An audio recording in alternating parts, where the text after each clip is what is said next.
காட்டுல கிளியும் காக்காயும் உட்காந்து பேசிட்டு இருந்துதான். அப்ப காக்காயை பார்த்து கிளி சொல்லிச்சா ரொம்ப திமிரா, யூ டைரக்டி காக்காய் தள்ளி உட்காரு.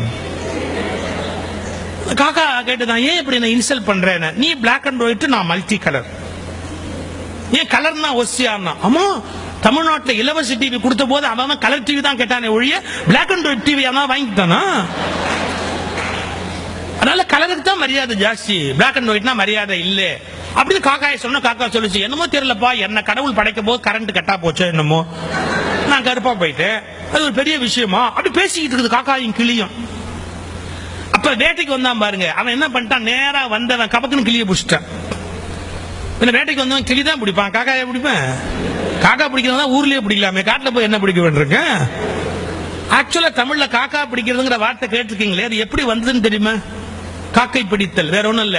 ஒருத்தன் கால் கை பிடித்தாவது வாழ்க்கையில முன்னுக்கு வருது. கால் கை பிடித்தல், காக்கை பிடித்தல், காக்காய் பிடித்தல்னு போச்சு. தமிழ் அது எப்படி ரூட் வந்ததுங்கிறதுக்கு. இப்ப இந்த காக்காயை விட்டுட்டு கிளி அப்படியே லகத்துல கிளியை பிடிச்சிட்டா. கிளியை பிடிச்ச உடனே நமக்கு என்ன தெரியுது? முதல் லெசன், அழகு எவ்வளவு அழகானதோ அவ்வளவு ஆபத்தானது. எவ்வளவு அழகானதோ அவ்வளவு ஆபத்தானது இல்லையா? காக்கா மாட்டிச்சு, கிளி மாட்டிச்சு. கிளியை பிடிச்சி நேரம் வீட்டுல கொண்டாந்து வச்சுக்கிட்டு அந்த கிளிக்கு பேசுறதுக்கு பழக்கிறா. இந்த காக்கா பின்னாடியே வந்து என்னன்னு பாக்குது.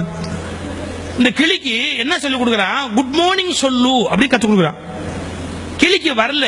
பூண்டு இருக்கு இல்லையா, கார்லிக், பூண்டை சுட்டு நாக்குல வச்சு கிளியை பேச பழக்குவானா.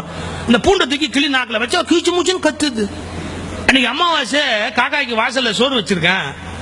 அவன் பொண்டாட்டி கா கான்னு கத்துற உடனே இந்த காக்கா சோத்தை பார்த்து கிளியை பார்த்து, சோத்தை பார்த்து கிளியை பார்த்து ஒரு வார்த்தை சொல்லிச்சு, பாத்தியாடா, அவன் பாஷையில பேசுறதுக்கு உனக்கு சூடு வைக்கிறான், என்ன என் பாஷையில கூப்பிட்டு சோறு வைக்கிறான்.